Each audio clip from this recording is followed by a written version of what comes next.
Pardon. Monsieur le Président, Monsieur le Ministre, Monsieur le rapporteur, chers collègues.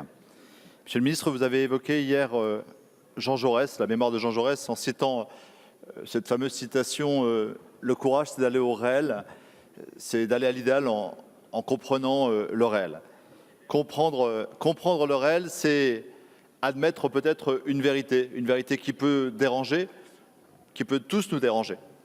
On vient de dire à la tribune, sous de multiples façons, qu'il nous faut 3 ans de transition. Or, en 2016, une loi a été votée qui a fixé une limite et nous avons eu 4 ans. Qu'avons-nous fait de ces 4 ans? Je crois que si nous n'avons pas cet examen de vérité, nous ne sommes pas prêts à engager la transition qui s'avance. Nous avons eu 4 ans et qu'avons-nous fait? Moi, je voudrais dire qu'il y a eu une forme d'incurie partagée par l'État, une partie peut-être par le monde paysan, par la filière, par nos organisations collectives de marché qui ont défailli. Et je crois que si on ne reconnaît pas cette responsabilité, on n'est pas prêt à engager la transition qui vient. La première responsabilité, je dois le dire, Monsieur le Ministre, c'est celle d'avoir mis en panne un plan éco-phyto qui était censé résoudre toutes les sources d'agribashing, toutes les sources de controverses, toutes les polémiques qui freinent aujourd'hui le fait que la France n'est pas encore le leader de l'agroécologie qu'elle devrait être. Cette panne d'éco-phyto, c'est notre responsabilité, c'est votre responsabilité dans ces 3 années. Il est urgent de le remettre en route parce que le conseil de surveillance que vous avez évoqué, il concerne une molécule, une culture et 400 000 hectares. Si nous devons le déployer à l'échelle de la France, cela suppose 70 conseils de surveillance. Je préfère à 70 conseils de surveillance un plan éco-phyto démocratique, transparent, efficient qui exprime la puissance publique et privée de notre pays tourné vers les marchés du futur. Le groupe socialiste qui n'a pas voulu opposer la dignité des travailleurs de la terre, de tous les travailleurs de la terre.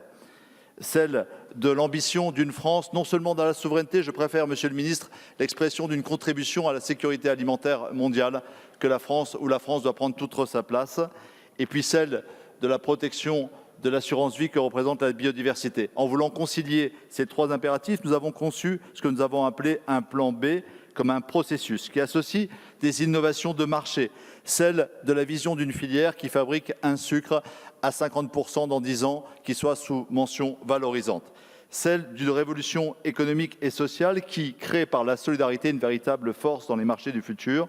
C'est celle d'une contribution de la filière, celle qui a bénéficié de l'écroulement des prix et qui a acheté sa matière première 2 fois moins cher pendant les 3 dernières années, celle d'une contribution volontaire obligatoire qui crée les conditions d'une assurance collective, d'une réforme du fonds de mutualisation de sanitaire et environnemental et du fonds de garantie des risques agricoles. Ces 3 réformes permettraient à court terme non seulement d'avoir la ressource, mais d'accomplir l'indemnisation totale de 100% des pertes opérées par le puceron et la jaunisse, d'engager la transition écologique que nous souhaitons et de prendre en charge le déficit de l'industrie sucrière qui a des charges fixes très importantes et qui doit être compensé à cet effet.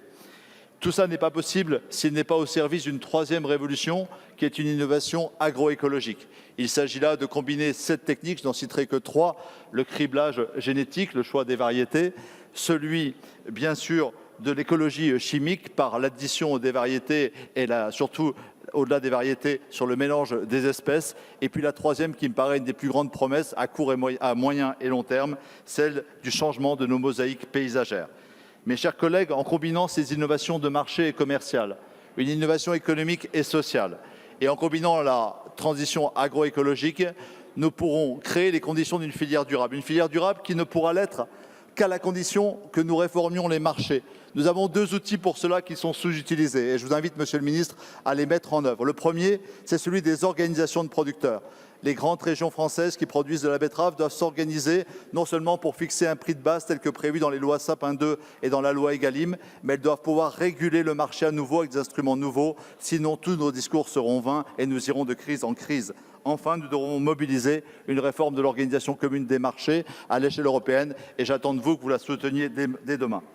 Nous devons, mes chers collègues, nous inscrire dans le récit d'une seule santé, qui est le seul récit qui peut permettre de réconcilier les hommes, la nature et notre économie. Une seule santé, c'est le pari que la santé de l'homme dépend de la santé des végétaux, de la santé des animaux et de la santé du sol, que nous sommes sur un seul combat. Ce combat-là, nous le disons comme socialistes aujourd'hui, nous ne pouvons pas le mener sans justice. Et pour cela, nous avons engagé autant de réformes économiques et sociales que de réformes écologiques. Une seule santé. C'est le pari que nous faisons aujourd'hui, c'est ce qui pourrait nous rassembler et c'est ce pourquoi nous vous invitons, comme nous le ferons tout à l'heure, à voter contre cette loi.